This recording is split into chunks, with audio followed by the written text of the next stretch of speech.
Good evening, everybody. Welcome back to the Saints Network podcast, your place for your weekly dose of all things Southampton Football Club. And we do mean all things on and off the field. More prevalent this week than ever before. Thank you so much for joining us on this Sunday evening. We're at like 100 people as we go live.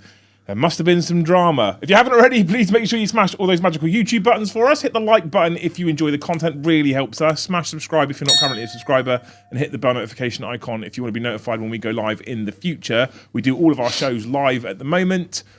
We might be doing some on demand in the future, but if you hit that bell notification icon, you'll be notified every single time. And hitting all three of those buttons just helps the YouTube algorithm go, hey, these guys are all right, actually. People quite like their stuff. And then it pushes it to more people that like football content, specifically Saints. And it's really helpful. There's other ways you can support us as well if you want to. We don't paywall any of this content. We don't have Patreon or that nonsense. Actually, the best way to support us is via YouTube directly with YouTube memberships or what YouTube calls super chats. Like P.S. Grigg, who became a member of the Academy right at the start of the show before we even went live. Thank you so much. You're a legend. You're a hero. Thank you. If you want to become a member of the channel, get yourself a green name. It supports us financially. It's a small amount every single week for us. You can also gift memberships if you want to be really generous and give other people access to additional areas in Discord. Or you can super chat. I hate the name, we call them postcards, but you can stick it on a postcard. It's a little $sign in YouTube. You press a button, you pick an amount, you get a big colourful box, you write in it and you send it to us. Postcard. You pay to send us stuff. It's a postcard, right? Simple as that. You stick postcards. I'd love to hear your guys' thoughts, feelings at the moment on this last, 72 hours now? That's an odd number. Yeah, that's not an odd number. It's 3 days, isn't it? 72 hours. So yeah. It's maybe a little bit longer because the accusation came out on Thursday. Yeah, it did, yeah. So obviously Southampton yesterday travelled all the way up to Middlesbrough, up to the Riverside to take on Middlesbrough in the first leg of the Championship playoff semi-final.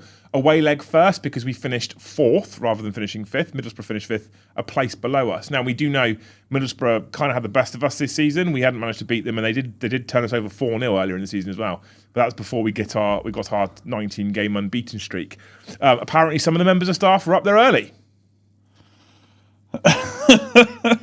We're going to talk about it, right? I'm not going to hammer it. I've got opinions. But what we don't yet know, strictly speaking, is facts, right? Spygate 2026. It was alleged on Thursday, if you are unaware already, and if you're a Saints fan, I don't know how you're unaware, but it was alleged on Thursday that a member of the Southampton staff had been caught in the bushes spying on Middlesbrough's training session on match day -2. Match day -2 is important because it's when they do their most tactical manoeuvres and plays, etc. Supposedly, this individual was confronted. He then proceeded to delete all the content that he had on his mobile device, bugger off to a hotel, go for a quick James Bond change of clothes, because obviously that's what it works for Superman. They'll never know who he is. And then he left, right? Middlesbrough made a complaint to the EFL. Within 24 hours, the EFL charged Southampton with 2 breaches of EFL regulations. Southampton have accepted the charges, but have suggested that the individual was acting on his own and not under instruction. We'll wait and see what happens. It could be horrendous. That's not been confirmed yet, by the way. Oh, is it not? No. I thought it had been confirmed. No, I was reading it I thought I read it in the Daily Echo. No, you read it in The Guardian. And The Guardian... no, I'm sure. All right, cool. Anyway, that is what's happened, right? Now, if you watched yesterday's post-game and pre-game interviews, the Middlesbrough contingent, I can't remember the boss's name off the top of my head, Middlesbrough manager. Kim Helberg. Thank you. Kim Helberg is pretty 100% confident that it was us, what we were doing, and what we were doing was against rules. In fact, he's essentially just called it cheating, which, let's be honest, if that's what we were doing, it is. So I know Saints fans at the game yesterday were laughing and joking about it. We're taking the piss, of course. It's football fans, it's banter. But if that is what we were doing, it's flat cheating.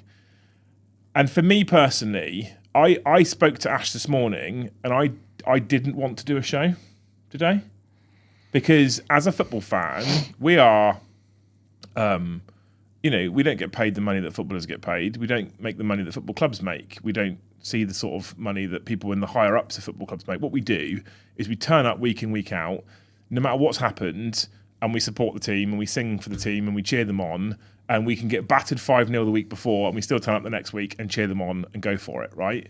In fact, football, especially nowadays in the modern world and what's going on in the modern world, football is an outlet for so many people. It's escapism. It's a place where you can go and enjoy yourself. It's a place where you can switch off from the real world, switch off from work, switch off from drama, just be involved in the football, right? That's what football's for. And for football fans, it can be quite literally the highlight of the week for so many football fans. So for the club to potentially have done this, whether it was acting alone or not, for someone who is employed by that club to make that decision, go up there and do that, and essentially cheat, for me personally, and this might sound extreme, has tarnished our season. There are already comments on social media that are questioning our 20-game unbeaten streak. How long have you been spying for? How many teams have you been watching that haven't caught you? It just brings into question everything. It's every single one of us would have signed a contract for work. You'd have done it. Yeah. Right? I'd have done it. And there would have been a clause in your contract about, in the disciplinary procedure, almost definitely, about bringing the company into disrepute, right? And what's happened is it's brought the club into disrepute. It is flat fucking embarrassing. The club should be embarrassed. Even if it's not that bad and he was acting alone and no one ordered him to do it, the club should be embarrassed by this, in my opinion. So I know we don't have the facts. I know we don't have the evidence. There is too much that's already been said. There's too much that's already been accepted for there not to be some substance to this. And if you look at the club's statement and you look at what happened with Tonda in the press conference yesterday, something's not right. Because if that was complete bollocks, if it was complete not... Here's my thought process. I'd love to hear your thoughts because we haven't actually spoke about this in depth because I wanted to save it for the show, right? But if it was complete nonsense, it was absolute bullshit, and Middlesbrough were trying to rattle us, the club would have came out and vehemently denied it immediately. They'd have gone, that's bollocks, immediately. They didn't, which means there's substance to it. There has to be. There's no smoke without fire, I think, is which the comment that I keep sending out. What we need to do is, obviously, you've given your piece and you've had your little rant, and I'm sure there's going to be a few more before the end of the show as well. I think that's what most people tune in for.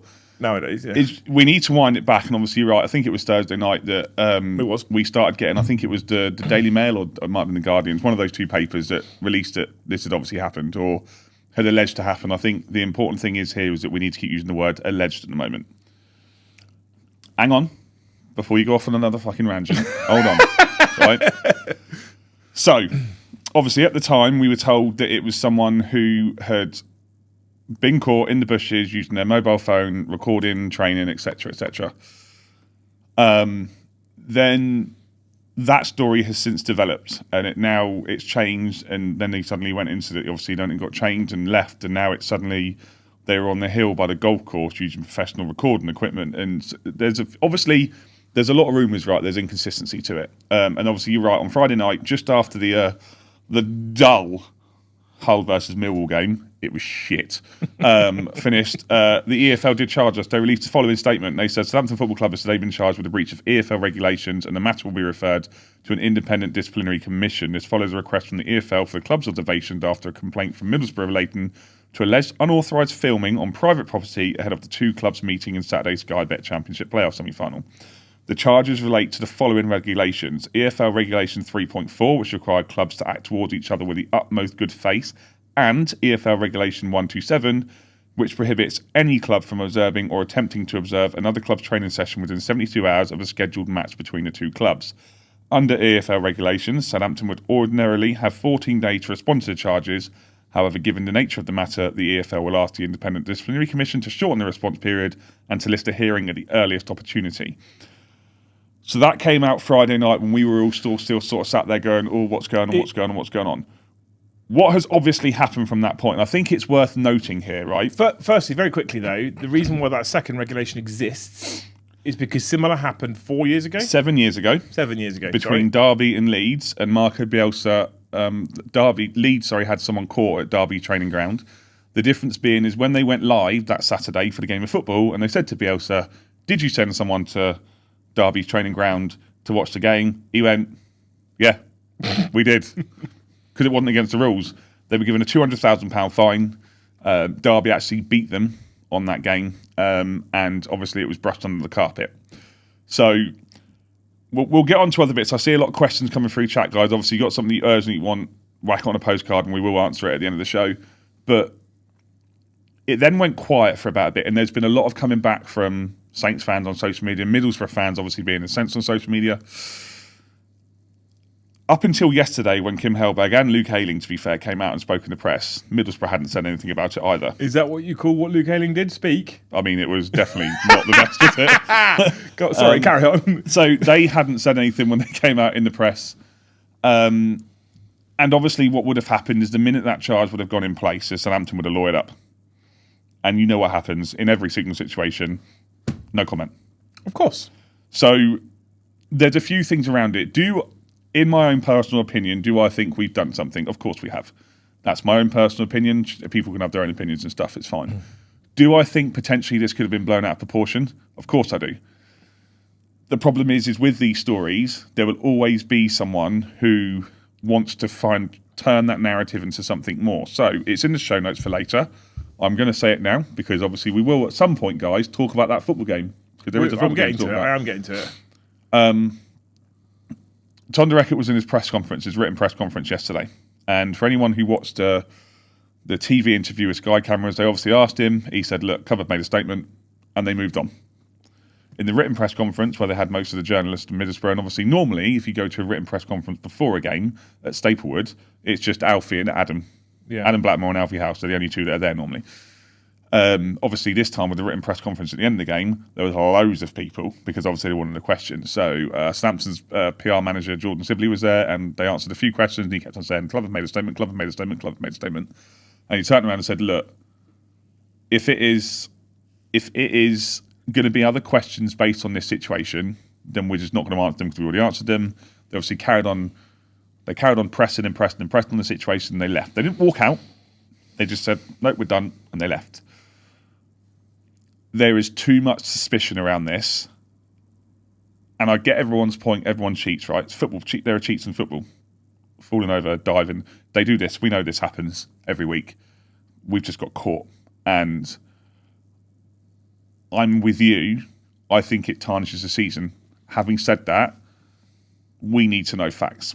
Yeah, we do need to know facts. And a lot of people said innocent until proven guilty. I get it, and I agree with you. I think looking at social media, there is a lot of copium going on from football fans going, well, we've been charged, but there's no.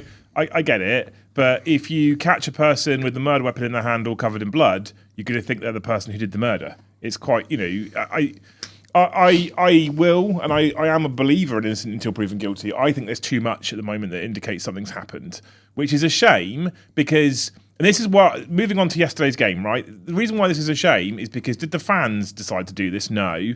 Did the players decide to do this? Absolutely not. The fans and the players have nothing to do with this.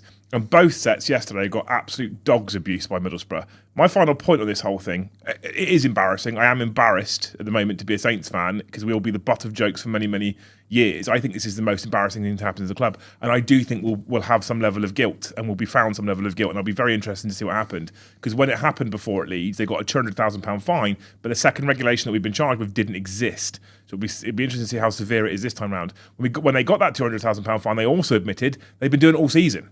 And we probably won't admit that. So will it scale? Who knows? See, that's the interesting thing. So now the Guardian are now starting to report that other teams are now questioning whether they have had the same thing happen to them. And there's also reports coming out that teams are now saying that they are quite, especially in some of the games, they've now, and I'm just obviously saying what I've read, some of the games are now saying that they had prepared to play a different shape or do something they normally wouldn't do, and we seem to be able to counteract it quite easily. Oh my God, this annoys me as well. It's like me coming out now and going, yeah, in 1991, Jimmy Savile also touched me. Compensation. Fuck off. If you're not reporting it at the time, fucking do. Anyway, that's just, I didn't know that. That's riled me up a little bit. But it's sad for the players. It's sad for the fans because the players, like I said, got dogs abuse yesterday. In fact, I heard of some particularly the last thing I'm going to say about it, because I am embarrassed, is honestly speaking, I think a lot of Middlesbrough fans should also be fucking embarrassed because of the way they've behaved over the course of the last 72 hours. I think being angry about it, get it. I understand. But some of how they've behaved and some of the abuse that was hurled. There's a load of there's football banter. Of course, yeah. And there's abuse, and they give it to each other. That's fine. And then there's just downright abuse, and there's got to be a line that. And for me personally, that line, from what I've heard, was crossed yesterday on a few occasions. Middlesbrough fans, there's Middlesbrough fans all over social media. I've noticed this on X, right? Middlesbrough fans that have put 17 tweets out about Spygate. You just call it X? Yeah, they put 17 tweets out about Spygate, right? And nothing about the game. It's just fucking drama farming. Fuck off.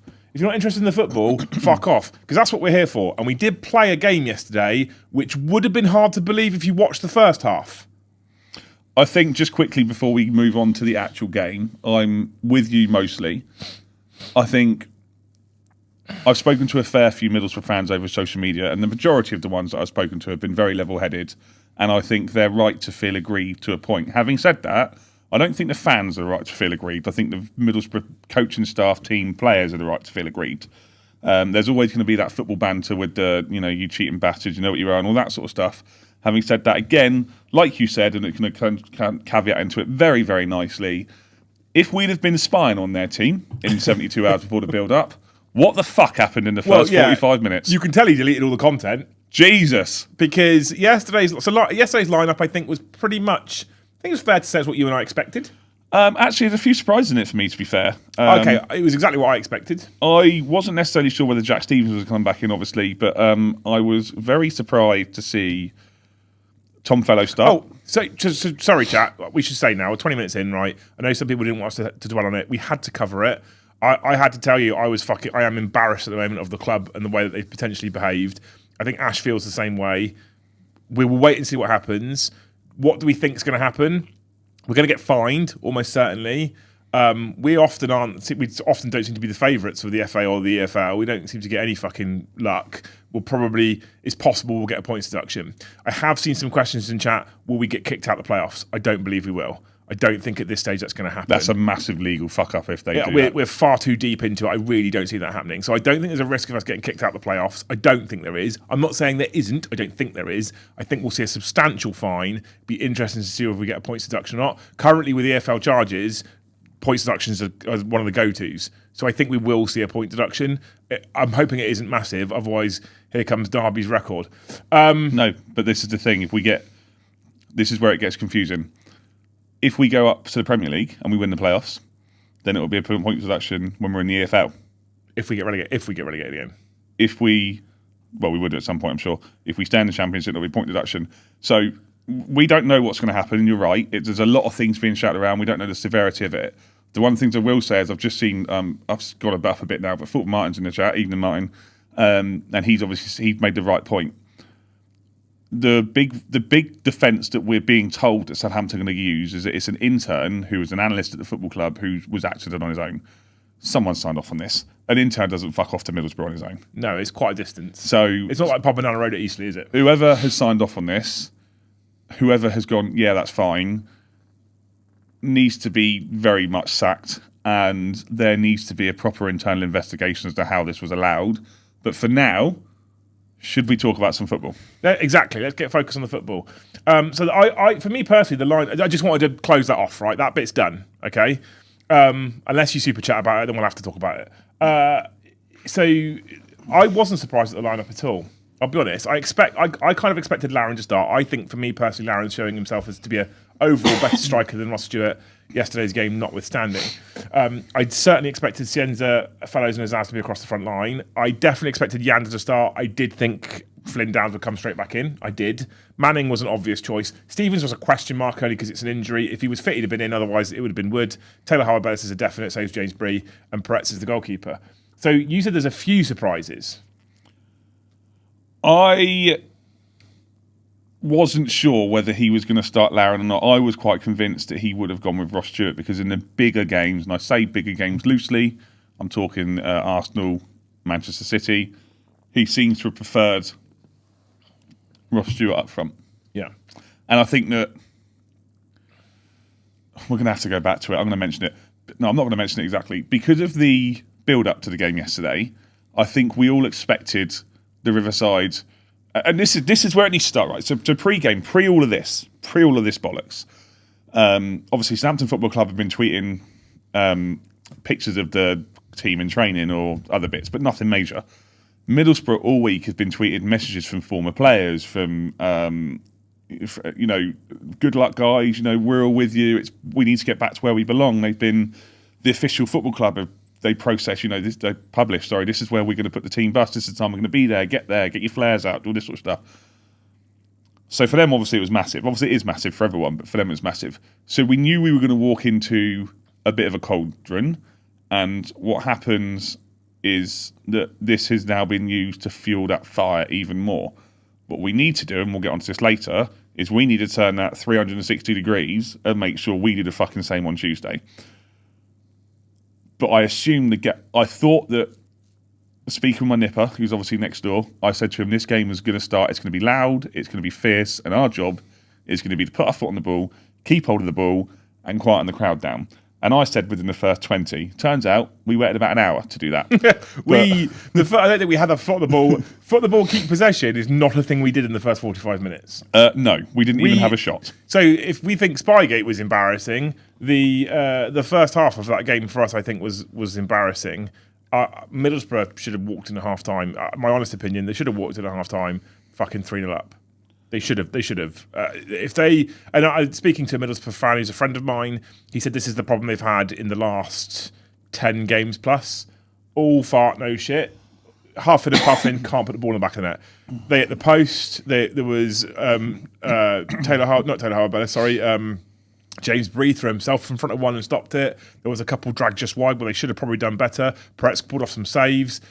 We were getting battered in that first half, and what was hilarious is Tonda came out in the post-match interview, and the interviewer was like, "So that first half was a bit shit," and he went, "No, I thought we were great." I was like, "Jesus fucking Christ! If you watched that and thought that was great, I wouldn't worry about us watching anything because it was fucking horrendous." I was sat there going, oh my God, we're going to get fucking battered here. It was chance after chance after chance. Right, Tommy Conway obviously hit the post. He had the one saved by Peretz. He had the one blocked by Bree. Even Luke Hayling was taken. And to be honest, for the first little while, it was shots from distance, but our relief plan was obviously to play the ball to Carl Larin. Who couldn't seem to hold it up. He couldn't hold it up. He was falling over. He was asking for bits and pieces. Do you think he was making out that he was being climbed all over in that first half? Do you think he was being climbed all over, or do you think he was just going down too easy? Half and half. Okay, interesting. Half and half. I think that the problem was he was so on his own. He was on his own, and shockingly against his former club. One of my biggest issues with yesterday was I think that Finn Azaz flat went missing yesterday, and he couldn't seem to. I think there was a period of time where I was like, does he think he's still playing for Middlesbrough? Because he seems to only want to give the ball to them. There was a few moments in the first half which I'll bring out specifically. So obviously for the majority of the half, we carried on wanting to try and play out from the back until we started punting it along. And Middlesbrough were clearly up for it. And I didn't speak to you much during the game yesterday. We weren't even watching it together. But there was a few opportunities where I said to a few people, I said in Discord, they can't sustain this amount of pressure for 90 minutes. I think they wanted to use the enthusiasm of the pre-game. They were fired up. Chaos. They were fired up. They were ready to go. And I'll be honest with you, we were shockingly bad. We couldn't string more than two passes together. We were coming away with the ball and then it was getting nicked off of us. We looked like we were in first gear and they were in top gear. That's what it looked like. And I'll give Middlesbrough some credit. Again, this is on the pitch stuff. I'll give them some credit where credit's due. They looked pretty decent. They looked good. They were making runs that were causing us problems. They were getting in behind the fullbacks. We were caught ball watching. They looked good. They were putting good passes together, nice little through balls. It's just a shame our little bird in the bushes didn't tell us that. There's a few specific ones that I wanted to point out. So there's once when we're playing out from the back, Nathan Wood gets the ball. They allow him to have the ball. They allow him to take a foot forward. He takes a foot forward. He hits the ball, touches the ball too hard. He gets tackled. They attack. They have a shot. Peretz saves it. There's another one where Fellows does the same thing. The ball gets played out to him. He takes a touch inside. Someone just nips the ball out of his feet and they're on the attack. And it was just too much sloppiness. Yep. And then there was no release up front. We had not enough impetus going forward because we couldn't get it because Larin couldn't get the ball. Zaz couldn't get the ball. Fellows couldn't get the ball and he lost it. Cienza had a few little bits, but I mean, the possession was embarrassingly low for us, like 28% possession or something in the first half. And I think they had somewhere in the region of 19 shots to our 0 or something like that. I can't remember quite what they it had was. 15 shots in the first half. To our 0. Literally 0 shots on goal from Saints. Yeah. I think my personal opinion in that first half was that we did not look like a team who finished 4th. We did not look like a team who had been 19 games unbeaten. I thought Nathan Wood looked really poor. I thought we were giving the ball away far too easily. I thought Cienza was a shocking outlet. I thought Larin was struggling to hold the ball up, and he should be bullying their centre-backs. I think Fellows is progressively getting worse game by game at the moment. He just seems to pick the ball up, cut inside, lose it. That's what he does all the time. And I think, like I said, Azaz, who sometimes can then be that magician in the middle, just seemed to go missing. And I'm not one of these anti-Azaz people. I actually quite like him. And you look at the things like the goal he scored against City in the cup semi-final. Like, the guy's got talent. He's clearly a good player. But yesterday, and I don't know if it was the occasion, the noise, the abuse. I don't know if it's because he's back at Middlesbrough and he gets worse abuse than everybody else. And it was already fiery because of what's been going on. And he got booed. I don't know what it is, but honestly, I think he went flat missing yesterday. And because Cienza was off the boil, Fellows is dog shit. When you've then got Azaz, what you do is you punt it along to Larin, who can't hold it up. And even when he did hold it up, look at what was running off for him. Almost nothing. I think that the occasion got to the majority of the players yesterday. I think there's one person where the occasion did not get to him. Yander. No, sorry. 2 people where the occasion definitely didn't get to them. One was our goalkeeper and one was our captain. I think Taylor had a great game. I thought he was superb. I thought Wood was shit. Taylor had a great game. I thought Wood was uncomfortable first half. I thought he was very good second half. But then I think, to be fair, apart from maybe the first half at Leicester, I don't think we've had a first half as bad as that. No, I agree with you. But the good thing is, and we all know it, is we managed to go in 0-0 somehow, because Middlesbrough couldn't hit a barn door with a fucking banjo. Well, that's not true, because they hit the post. Perret saved a few. They hit the target. Hitting the post ain't in the target, mate. Those 15, right? Those 15, I'm going to fucking drop kick here. Those 15 shots, they weren't all off target. They were on target, so they could hit the barn door. They just couldn't. They couldn't nestle it in the corner or put it in the net. Some of that's because of incredible goalkeeping. So, I said, watching these, and obviously everyone knows, I love the playoffs. And I sat there at the end of the game thinking, Jesus Christ, we just had 2-0 nils. It's going to be great. But that first half, how we did not concede, and I think that Middlesbrough, Ian just said there, they shot their load in 65 minutes. We didn't make any changes at half-time. I was surprised at that, were you? I wasn't, to a degree, because Tonda has a way of changing things. And we came out at half-time. We had a half chance. We had one half chance with Larin. We had the header that we put wide. He made the wrong call there, right? Of course he did. He should have put it back across goal. We had one shot. I think it was Manning puts the ball over the box, doesn't he? And Larin sort of holds back rather than goes for it. And you're like, okay, fine. And then on the hour mark, he brought Ross Stewart on. And you're not Ross Stewart's biggest fan, but he just offered everything that Larin wasn't doing. I don't dislike Ross Stewart, for clarity. I don't dislike him. I think he could be stronger. I like Ross Stewart. I personally think Larin's a better striker overall. Yesterday, he didn't show that. But I did think... So when you've got one of them on the pitch and the other one to come on, that's a strong place to be. Of course it is. I did think that we potentially looked at a point on the hour mark where we were starting to lose control, because obviously Flynn Downs picked up a booking and we started to look like we were wobbling a little bit. And then Tonda made the call, obviously, to bring on Madsky and bring on Shay Charles. And I thought that bringing Shay Charles on was what turned the game in our favour. Yeah, I agree. Because he then just came on and did what Shay Charles does and put a calm influence on the ball and was like, right, let's go again. I also think that Madsky just offered more than Fellows. I think he just does... Fellows is good when you're playing a counter-attacking game and you're expansive. He's better than Madsky at that. But Madsky just... And it sounds stupid, he just does the simple stuff so well. Yeah, I agree. Everything is just... And there's a few times yesterday where he lost the ball, where he fell over at a chance. You think, no, you need to be stronger. But he does the basic stuff. The ball comes into him, he offloads it. He's not going to beat a player. He's not going to drop a shoulder and run. That's what Fellows does.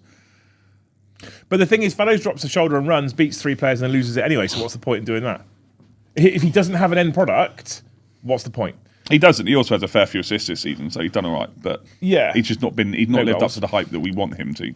Correct. I don't think he's a bad player. I think there's a good player in there. I just think he's in a bit of a rut at the moment. And we'll cover that in our end of season preview. We will do, yeah.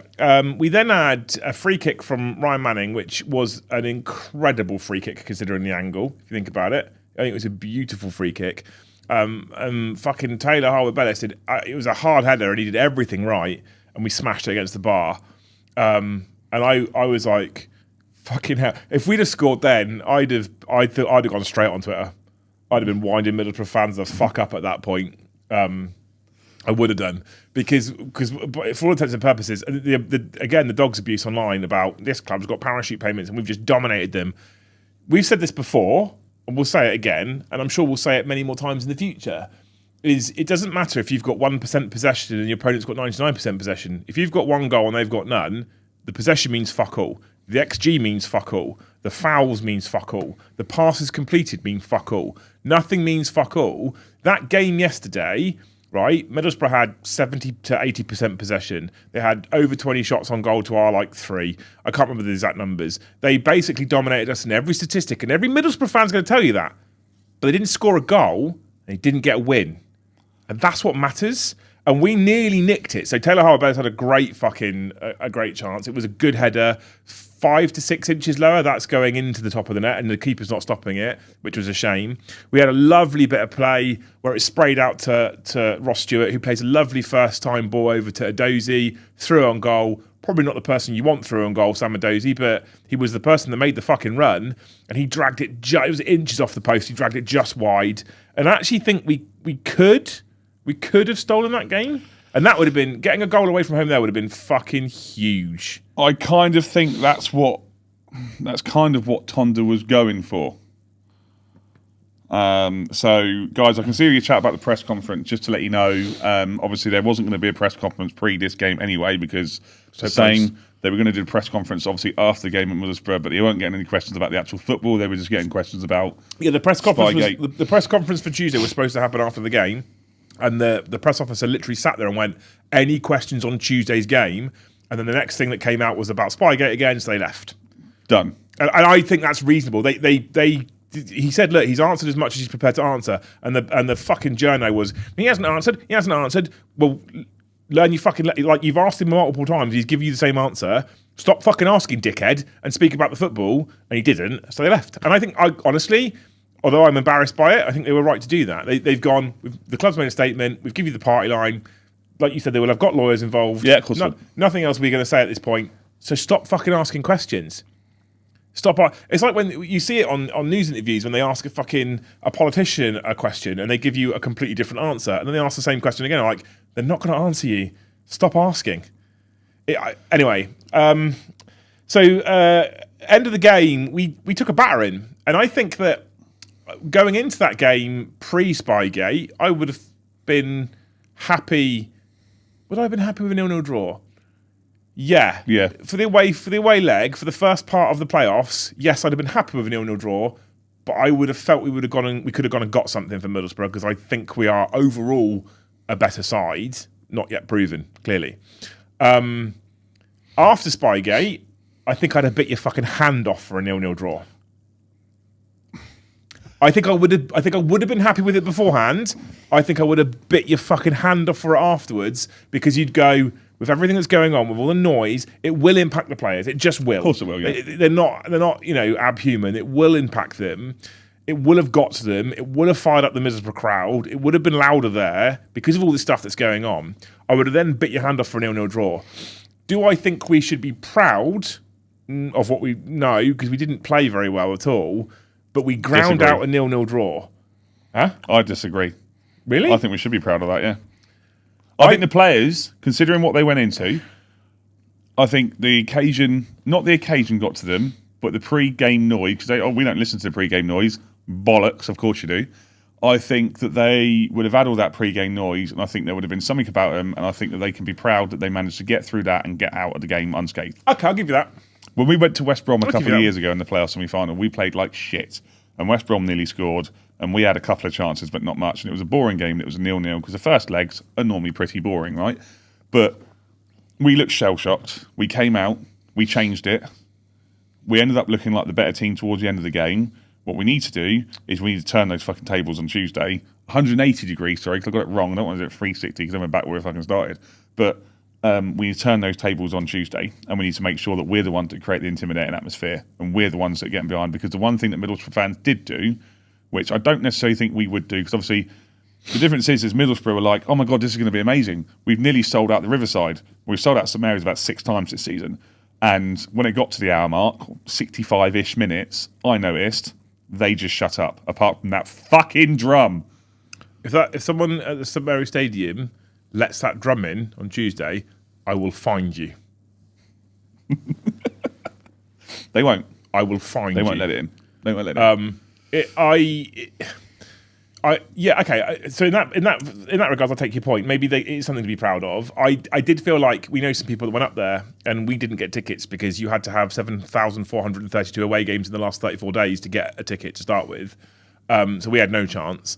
And I was kind of glad because there was a conversation Ash and I had. We was like, "Are we going to go?" I was like, "Yeah." And then I was like, "Wait, 12:30 kickoff? I don't really get up that early." And then I was like, "But I've said yes now, and I can't." He was going to chicken out. I can't not go because I said yes. And then I saw. I'll be honest. I saw the amount of away games needed. I was like, okay, good. There's no way it's going to get to us. So I was like, oh no, Ash, couldn't get tickets. So yeah, I mean, you didn't even do the drive-in like the week before anyway. That was me. Yeah. So that's fucking worried, isn't it? That's why I felt unwell. So like I said, the fans were very quiet. It was good to get out there with the point. I've just seen it as well. Jack has said it obviously there with the fucking siren head on. So playoffs are playoffs, right? They are, the first games are normally very, very tight. We've had something like 5 goals, I think, scored across the 6 playoff ties, or 6 goals scored across the 6 playoff ties so far. Hull versus Mill was shit. This one was an open game, but I think that Tonda went there with the idea of potentially, I think he knew that Middlesbrough were going to come at us fast, and I think he went with the counter-attack mentality. We did it well against Arsenal. We did it well against City to a degree. We did it well against Fulham. We've done it well against other teams. I think that Tuesday, and obviously we'll cover the preview for Tuesday in a minute, but that will be a very, very different scenario because I've got opinions on what's going to happen with the starting lineup, etc., etc. But we'll get onto that in a moment. We will talk about that. And we should also note that it was already, social media was already afire before Spygate anyway. What I've learned about Middlesbrough fans is they are moany little fucks. Jesus Christ. They are whingy bastards. You know about ticket prices? Ticket allocation and ticket prices. They gave us just over 2,000 tickets. And I was like, you fucking arseholes, you've done that on purpose. And we had this conversation and we were like, we don't know how to reduce our away end, so we're going to have to give them the normal allocation. Thankfully, Saints went, no, fuck you. You can also have 2,000 tickets. And they were whinging about that. And I'm like, it's the same as you've given us.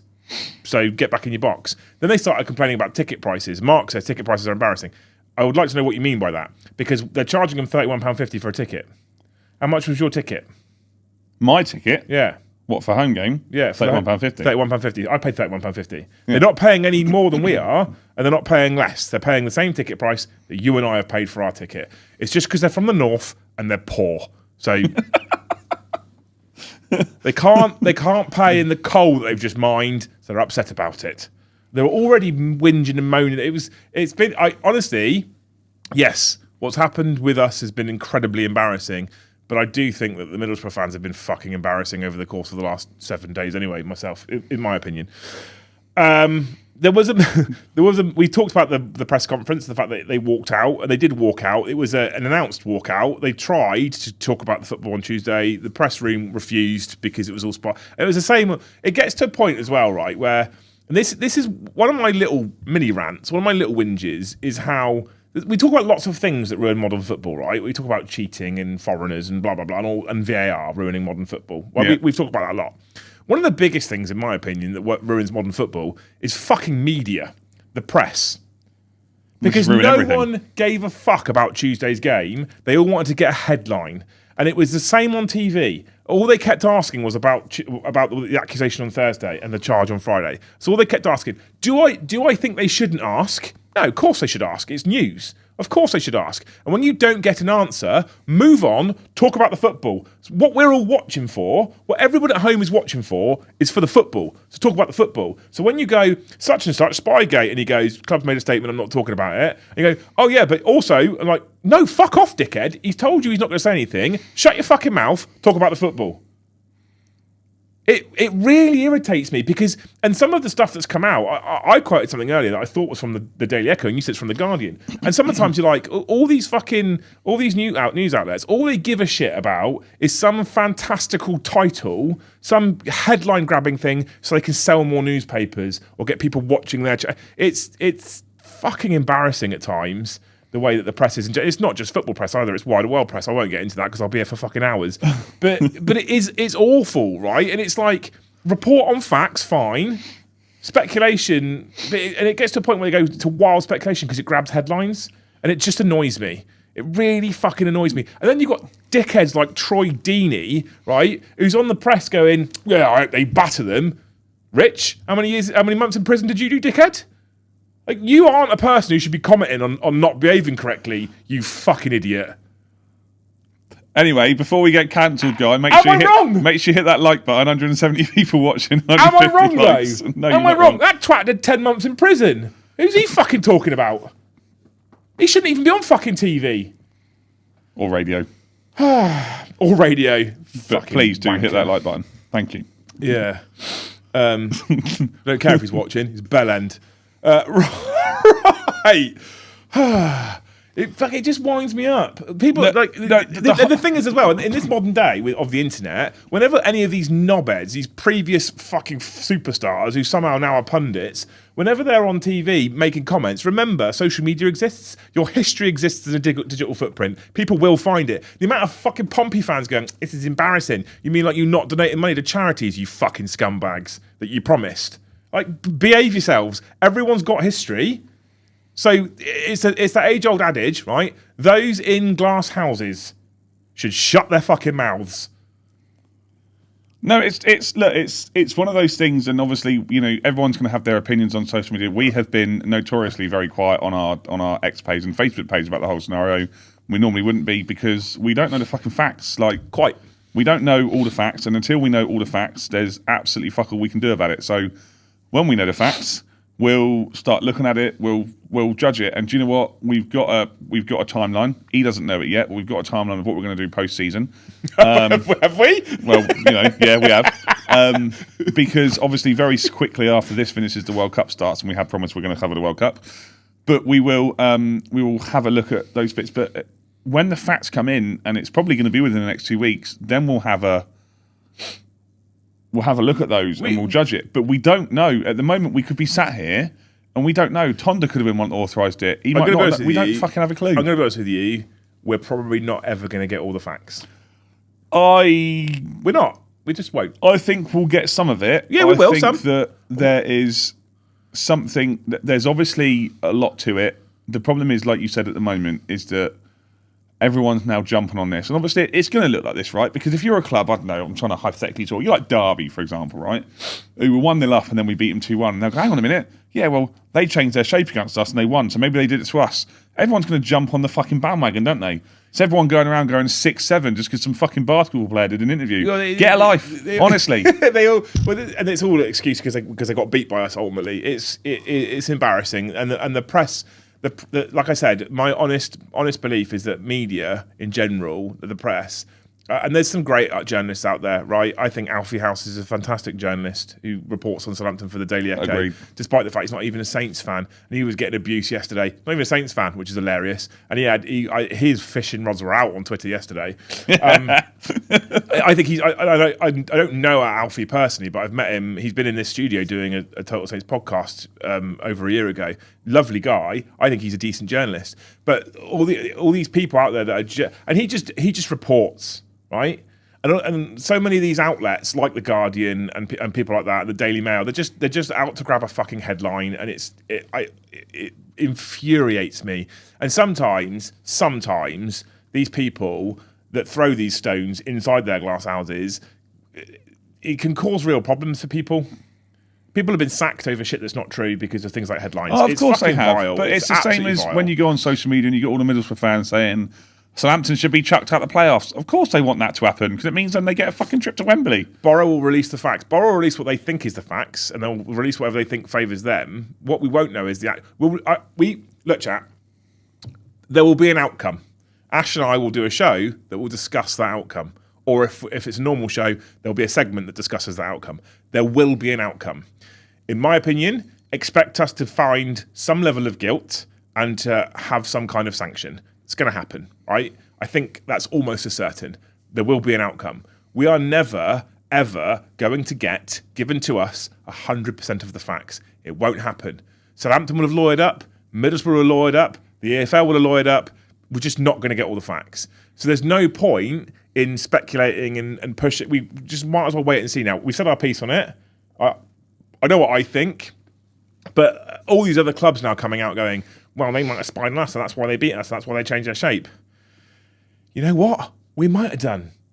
And there's nothing to say that they also didn't send a spy. The difference is we got caught. Because I wouldn't mind betting this shit happens all the time. I'm not excusing it, by the way. I'm not making it acceptable, because it's not. But I wouldn't mind betting this shit happens all the fucking time. What they don't do is stand there with professional grade filming equipment on a hill, because it's fucking stupid. Well, or in a bush with a phone. We don't know the exact facts yet, do we? No, quite. But the point is, I wouldn't mind betting everyone does this all the time.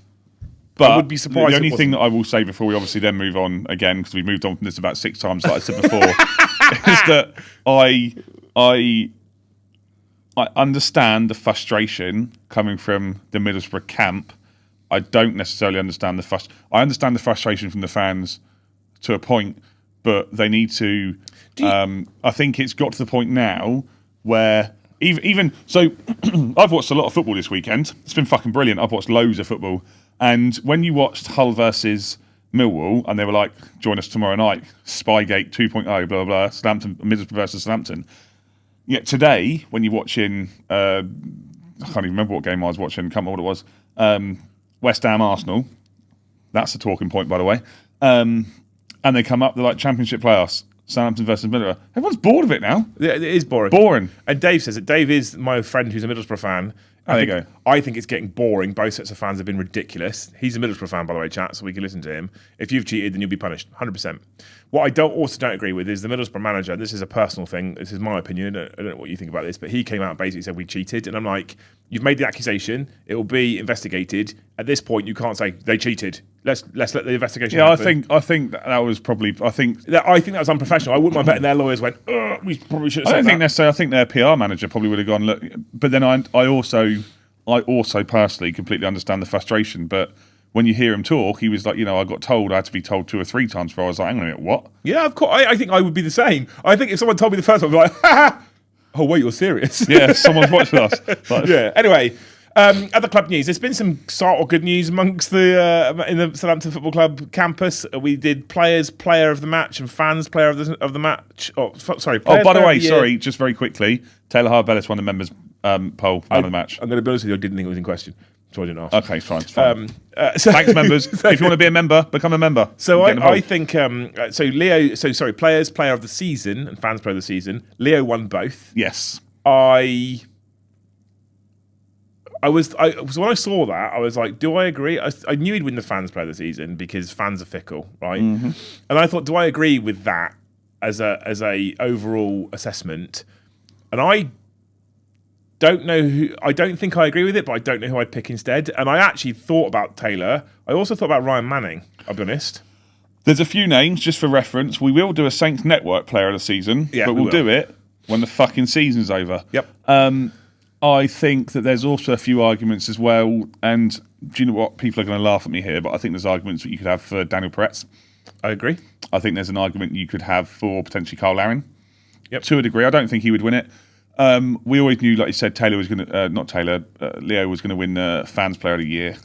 I think that the reason why we'd question it a bit at the moment, especially though, is because for the last sort of 6 weeks or so, Leo has really gone off the boil. Yeah, I think that... I thought he was poor yesterday in possession of the ball. When he got the ball, he was poor. I think that overall for the whole season, honestly, I would probably be giving it to Taylor. I also rate Yander, Ian, but I think that he took a while to get into the season. I think he's found his stride now. And I think he's looking. If we think about the last few weeks specifically, then Yander's cut above the rest, I think. But I don't know. Leo was going to win it because of what he's the type of player that he is, unfortunately. But Leo's a great little player.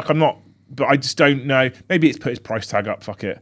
If you're gonna talk on stats, you could potentially, people are gonna laugh at me. You can mention Finn Azaz, he's got a fair few goals, got a fair assist. Yeah. You could talk, like you said, Casper Yander. You could mention Shay Charles based on some performances. So and then we got then there was the Manager of the Month announcement, which was before the Spygate came out. Yeah. Tonda has got Manager of the Month again for the 3rd month running. You put here only happened twice since Vincent Company did it 2 years back. No, this is the second time that it's happened. It's only happened once before. I read that wrong. Sorry. Okay. Well, I thought I'd read only once before, but I trust what you write on here always, and just read out what you write most of the time. Mistake. Yeah. Well, yeah. You could write something here, or I could give out my credit card details on straight. Anyway, because I just read it. It's like the old. It's like Anchorman and the teleprompter. With the auto cue. Yeah. So it's only happened once since Vincent Company did it, and Tonda's got 3rd month in a row. But it's quite easy to pick up loads of points when you know what everyone else is going to do. But this is the thing, right? And this is the ridiculousness of the situation, because do they now start looking at those 3 Manager of the Month awards and go, well, we need to take them off him now because maybe they... Anyway, by the way, I'm going to use a word. It's unprecedented. We have no idea. Well, and this is the thing. They're not going to take the awards off of us. They're not going to... None of that shit's going to happen. We're going to get fined, certainly. I would bet money on that. We might get a points deduction, I think. I don't think it'll be worse than that. Depends how big that points deduction is, depending on how severe that is for us. If Man City get found guilty of 115 charges, do you think they'll strip the Premier League titles off of him? Yeah. They won't. Yeah, they will. They won't? Yeah, they will.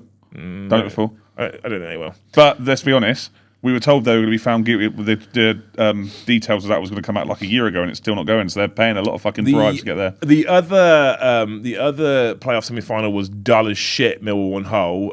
Apart from Millwall fans throwing things at Hull fans in the crowd, who knew they were a problem.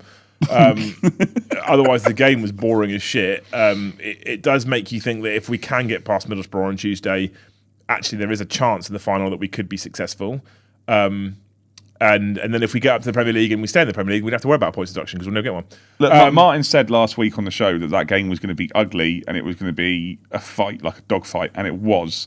And it wasn't until sort of the last 15, 20 minutes when they brought Barry Bannon on at the age of like nearly 40 that he kind of managed to control the midfield and get something out of it. But that, obviously both ties are very evenly poised, but that one is one I'm going to be watching with anticipation tomorrow because the crowd at the Den are going to be very, very loud, but they're also very well known for bottling it. Yeah, they are. Yeah, interesting. And then there's Tuesday, right? At home at St Mary's to Middlesbrough. Obviously, second leg. Nearly 200 people watching right now, right? Make sure you're talking to all your friends and family who are going and all the people that you know that you're going.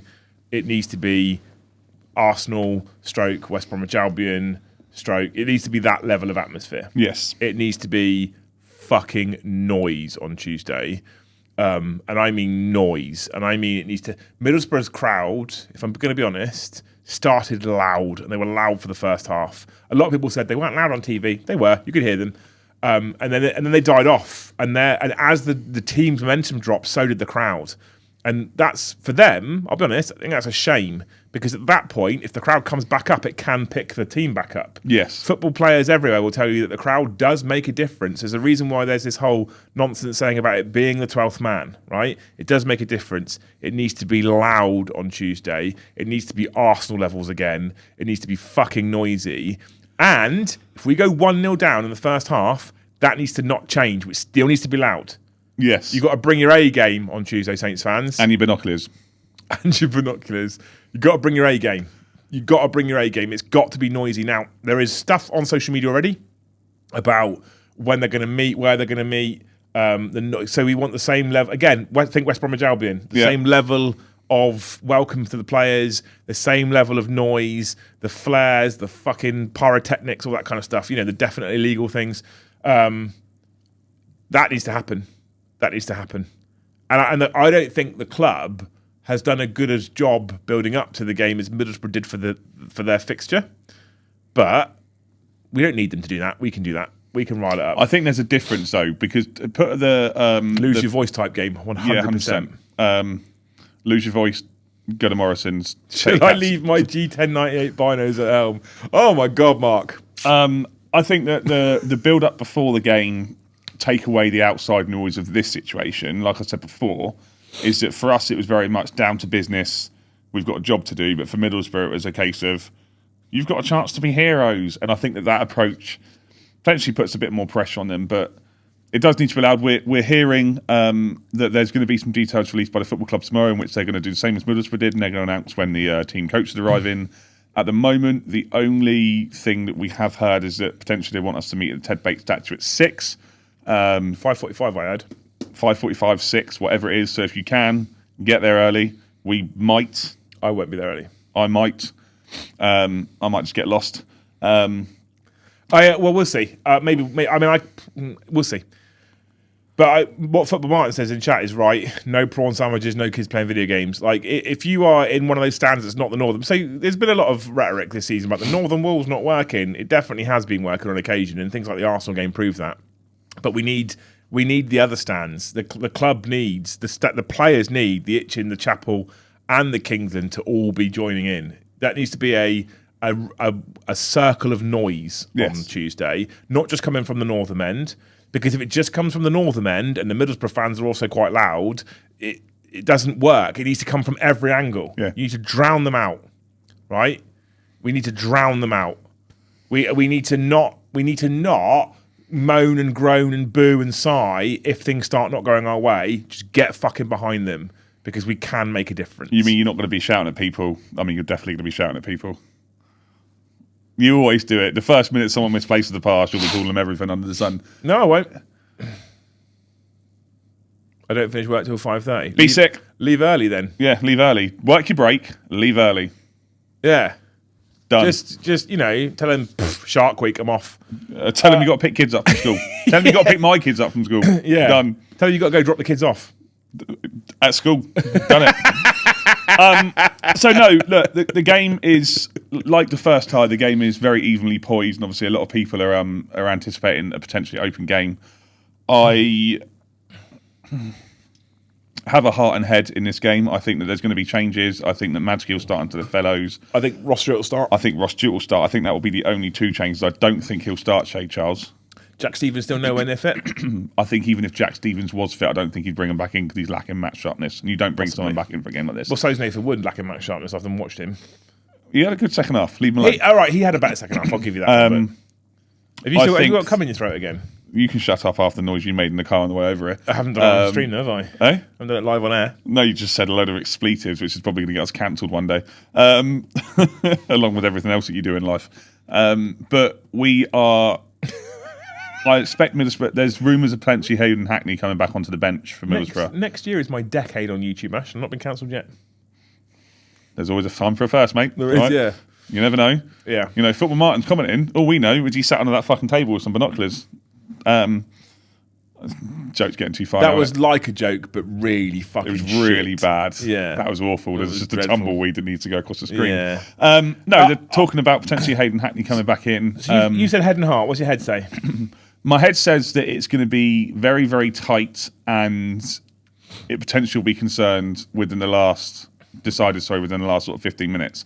My heart says that we need to create that atmosphere and that the problem is what I don't want us to do is do what Middlesbrough did yesterday. I don't want us to spend 45 minutes going absolute hell for leather, not get anywhere, and then suddenly crash it down. But make no mistake, everyone, apart from Saints fans, everyone want Borough to win this time. They do now, yeah. We are the only ones. So we have to go in properly with a siege mentality of it's us against the world. We're now Tottenham Arsenal.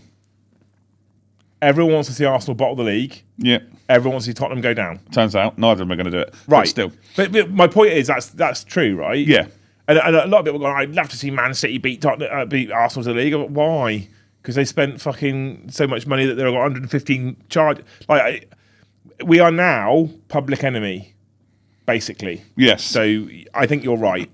I still think we do it though. I still think we beat them. And what I'm dreading, honestly, I do think we beat them on Tuesday. I'll be honest. I don't know if it's going to be a comfortable victory, but I do think we beat them. And then what I'm dreading is the story and the rhetoric that's going to come out in the next however long till the playoff final. It's 2 weeks. Cover that noise. Dreadful. Cover that noise, and from when it comes to it, the important thing is everything. We've said it a few times this month, where we sat here and you've gone, right, what do you think against Bristol City? And like, we have to win. We have to win. You have to win. It's do or die. Yeah, 100%. Absolutely do or die. This is the most have to win game of all time. And this season, when we had the referee was announced for the game on Saturday, I messaged you and said referee's a dickhead. It was at Farah Halami's a dickhead. I thought the ref was all right yesterday. No, he's been a dickhead. I thought he refereed very well yesterday. Okay, all right. I think he should be praised for that, and the fact that we're not talking about him does that. I think we need to go against the fucking rhetoric that's coming out. We need to adopt what Matt's just said there, even at Matt, about being the new fucking Millwall. No one likes us. We don't care. Yeah, who gives a fuck? Do your fucking writing on the pitch.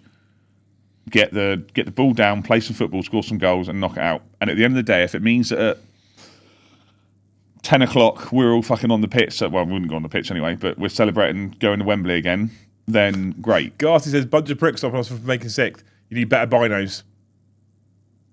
No one likes us, we don't care. Yeah, exactly. And that's got, like I said, that whole siege mentality has to come into it on Tuesday night. If you'll go into the game and you don't fucking sing and you sit there and just watch it and don't say anything, give your fucking ticket to someone else who's going to go and sing.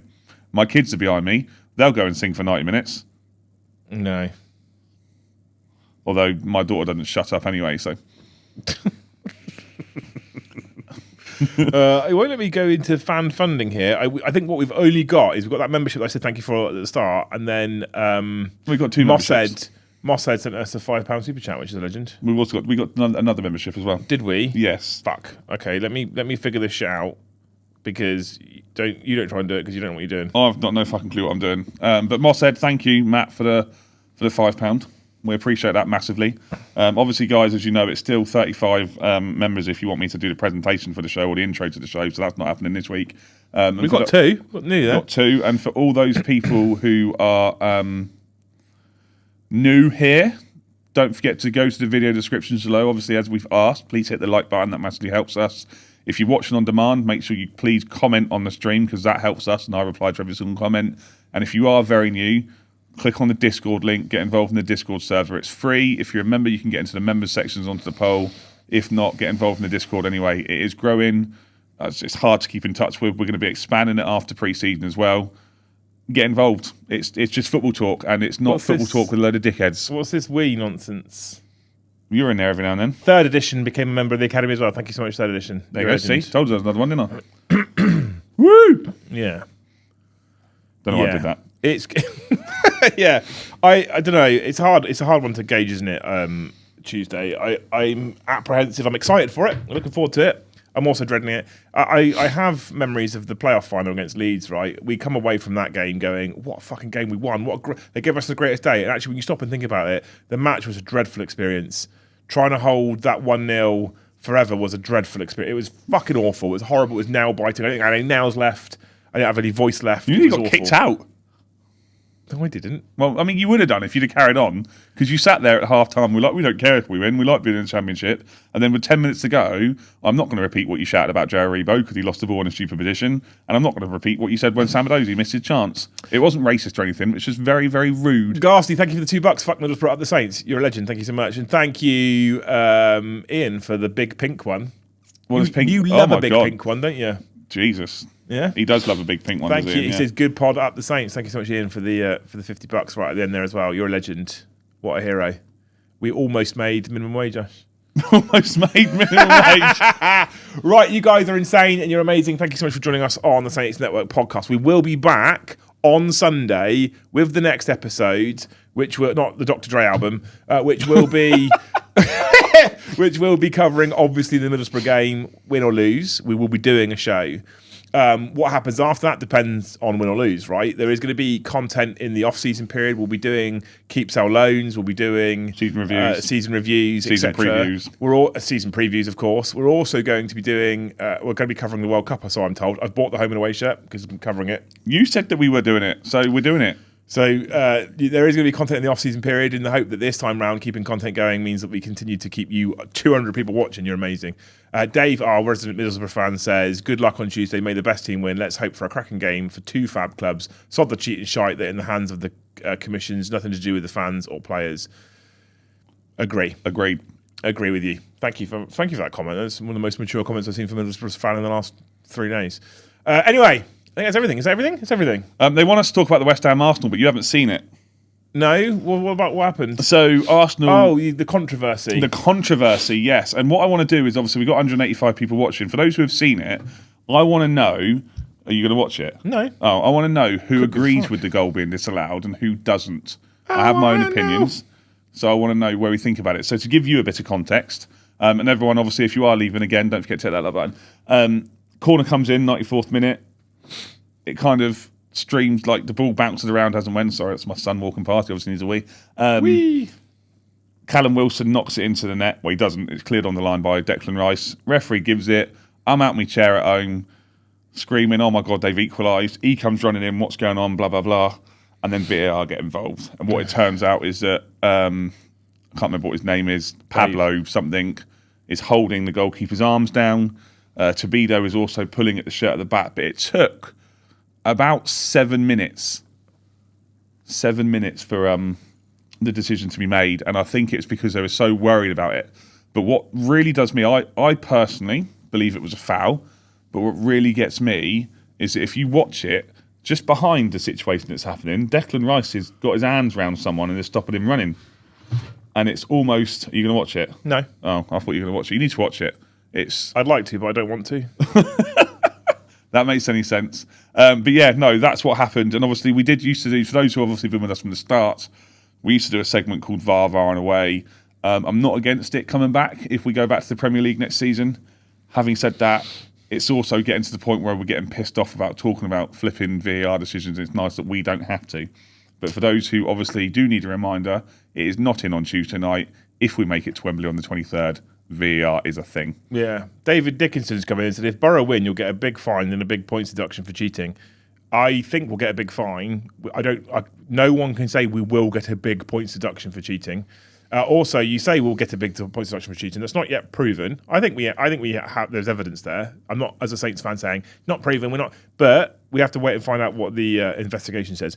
He then goes on to say, if Southampton win, then Southampton have to be kicked out for cheating and Borough reinstated. So I assume you're a Borough fan. Yep, 100%. I'm going to say it. You never say never. I can't say for certain, but I would put money on the fact that Saints will not get kicked out if they win, and Borough will not get reinstated. If you don't beat us over 2 legs, specifically considering that our spying didn't do anything, 1, look at the first half yesterday, 2, the fact that all the content got deleted anyway. If you can't beat us out of 2 legs, stop this copium of you've got to get kicked out so that we can go through even if we don't win.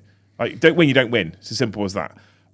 If you want, guys, right, for all Middlesbrough fans that do watch this, on this Sunday, there's non-league final day at Wembley. You can go then. Anyway, if you don't make it. David Dickinson, stop talking nonsense. Go back to hosting Bargain Hunt. Is that his name? Yeah. Is it? Yeah. I had no idea. The Orange Man. Oh, okay. That's right. Right, you wonderful human.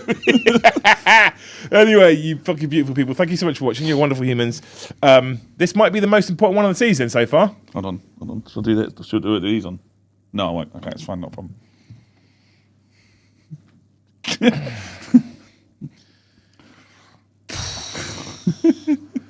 Anyway, anything you want to say before we go, Ash? See everyone at the Ted Bake statue. Up the Saints! Up the Saints. Thank you so much for watching. We'll see you in the next one.